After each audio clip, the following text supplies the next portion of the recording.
Age of the Primes Slingshot has landed. How does he compare to his Aerialbot brother Air Raid from the same line, and how is this combiner team shaping up? Find out in this episode 54 of Heroic Nonsense, covering the full review of the figure and packed with a ton of bonus features. And if you're a fan of fun, informative reviews like this, don't forget to like and subscribe so we can keep growing this awesome community. Let's go.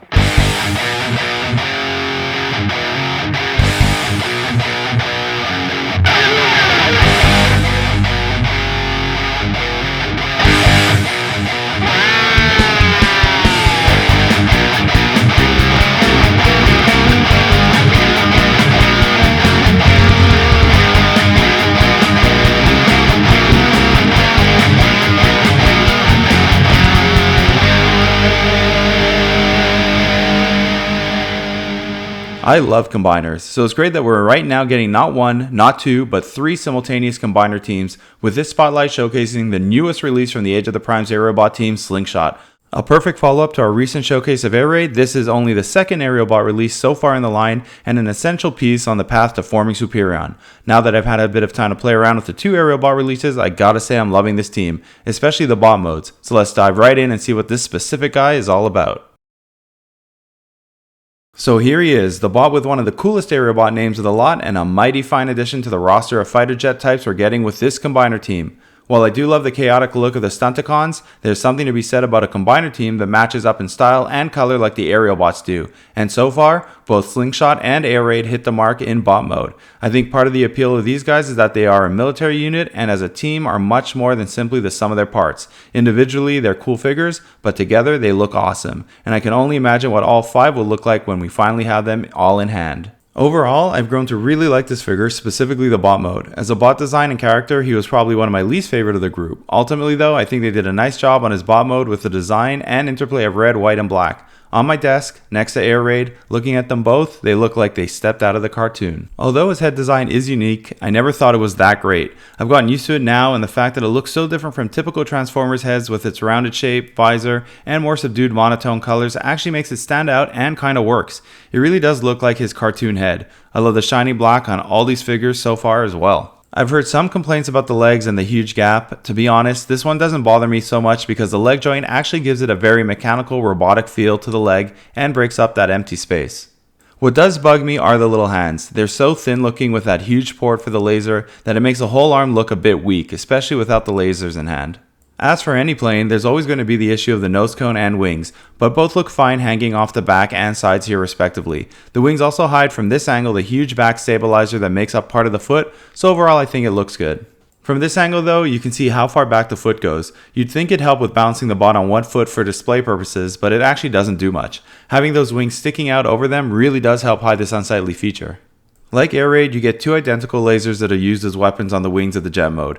These have double barrels as compared to Air Raid's more shotgun look. Not the easiest to pose, I admit, and again I have to use the laser for a bit of bouncing, but you can still get a pretty cool look if you find the right configuration. Because of how he transforms, the arms can be brought up to a 90-degree angle at the shoulder like I show here. As for walking or running, I find that Air Raid balances a bit better, but both can pretty much balance on one leg in just the right position, which gets the job done for this type of action shot. You just need a bit of patience to find the right pose. And a helpful hint, if you're having trouble balancing Air Raid, you can turn down his tail fin to give him a bit more stability.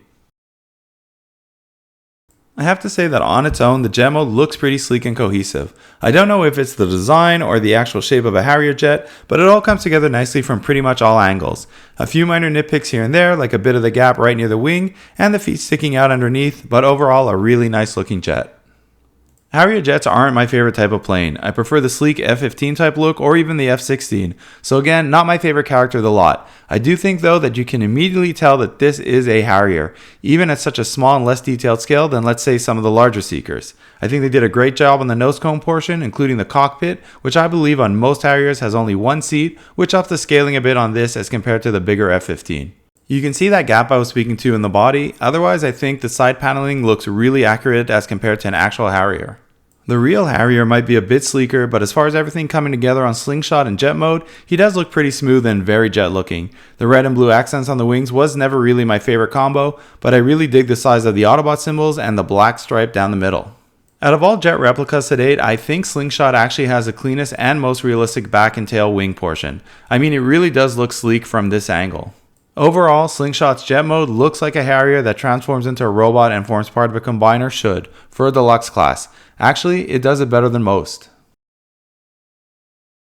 Alright, let's get into the transformation, and this has to be one of the more straightforward ones. So we're going to start with taking off the lasers, like we usually do. And we'll just put those aside for now. And then we're going to flip the head 180 degrees back. And do the same for the arms. And you'll just flip this up like so, which is going to form the side panel. You can see the tab right over here, and it fits right into the side. And then we'll do the same here. So flip the arm, rotate it 180 degrees, and then flip this back up. And then we'll just push it in, and it tabs in at that spot I showed. Now we'll pull down the cockpit and nose cone. And you see these tabs here, you're just going to have to just find the right spot and get them right in. It takes a little bit of work, but there you go. Nice and tight. Now we'll move to the back, we'll open up the wings. And then we'll flip down this back and close up the black part of the foot. And then we'll lift up the tail wing, the stabilizer, click it together, and we're almost there. We'll just open up this part of the legs. This is kind of common for a lot of Transformers these days. Slide it in like so. And then these just click right back into place. Covers everything up nicely. And that's pretty much it. Let's just grab the lasers and put them on the wings. So one goes here. And we'll grab the other one and put it on the other wing. Make sure everything's nice and tight. And there you have it. Slingshot ready to take to the air. And of course, if you want, you can open up the landing gear. This is the only one that opens, and it's pretty small, but it is what it is. There you go. So this is where these guys really start to shine. I like Air Raid a lot when we opened him, minus the size, and I generally like Slingshot as well, but together, these guys really complement each other well. While completely different types of planes and different overall bot designs, there is a unity to them.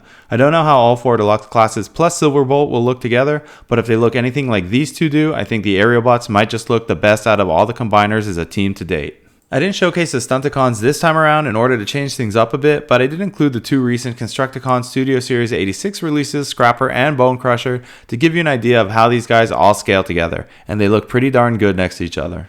The Aerialbots so far line up perfectly height-wise, with Scrapper at least being slightly bigger and bulkier, but not by much. Next to some Autobots, I was actually surprised how similar in size he is next to Prowl from War for Cybertron. I think that he also generally fits right in with the Studio Series line, with these guys really replicating the original cartoon feel so nicely. I think the Aerialbots could have easily been part of this 86 series if they were in the movie. Next is some Decepticon flyers. Well, he's small in bot mode, though I guess that is about right from the original designs. Looking at Cyclonus in this lineup, I didn't realize how big he was. Even though I think the bot modes look the best out of the two modes design-wise, having these two in jet mode together looks exceptionally cool. Again, even in jet mode, they look so much better as a team than they do individually. Looking at both jets, they're immediately identifiable and distinguishable from each other. You can easily tell what planes these two are trying to copy. My only real issue is when you have them lined up next to each other in a more static pose and when their supposed landing gear is down. While Air Raid generally looks about right when the landing gear is deployed, though maybe a bit too high off the ground, Slingshot just seems off, and based on what I know of Harriers, his landing gear is pretty dinky. What you get is a pretty huge discrepancy in stationary height, which I wish they would have designed for a bit better. I truly appreciate the way these two look next to each other, and really didn't expect them to complement each other this well. The same size Autobot symbols on the wings though is the cherry on the cake. This is a good example on how well I think they designed Slingshot's back portion. There's no contest here, Slingshot wins by a mile. Now as far as military jets next to construction vehicles go scale-wise, this is just way off the mark. Toy-wise, they are generally the same size, though I wonder if the Constructicons have a bit more plastic on them. Still, fun to have these combiners next to each other like this, all developed and released at the same time to generally match up for the combiner modes.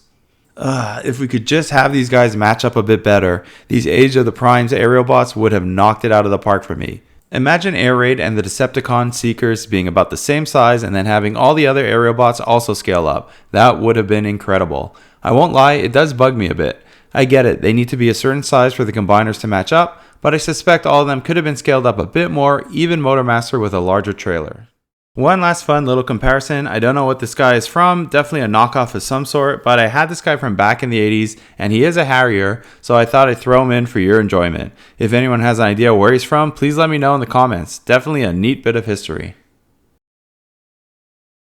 Onto the display part of the spotlight, and as I said in the Air Raid spotlight a few episodes back, the real fun will be when we have all 5 Aerialbots and we can start matching them up to the other combiners. For now, here are some interim build ideas for your enjoyment. Starting with Slingshot and Air Raid as the most obvious choice. While the first image involved a bit of movie magic, you can create a flying type action shot with these guys even if you don't have stands, which I personally don't always like to use in my displays. The trick you can use here to create this feel of motion and flying is to open up one of the legs on each, which is strong enough to hold and tilt the planes off to the side. And if you open both slightly, you can get this look of them taking off as well. I can see these different poses working particularly well on a clear stand, for example, when you'll have all 5 Aerialbots lined up next to each other. The same works for the Seeker, so you can really create some nice displays without spending an arm and a leg for stands, which don't always look good, especially with smaller bots. Lots of ways to think up dynamic displays. Let me know if you guys have any that you prefer using in your displays. This was just for a bit of fun because I simply wanted to include some Constructicons this episode. I love this idea of the Aerialbots escorting the huge jet fire from the siege line. They really match up nicely together. It looks really aggressive in my opinion and would incorporate a figure that sometimes ends up getting left out on his own. I'm looking forward to showcasing the entire Deluxe class team in this way as they come in. This version of Jetfire from the 30th anniversary Generations line was sitting on my shelf where I keep some boxes and other non-main display toys, mostly because he broke in half and I can't transform him any longer, so I decided to pull him out for this episode, and you know what? He looks pretty good too with this setup, and kinda works. If you have this one lying around, pull him out and see what you think. As for bot mode displays, you really can do anything because they scale way better here.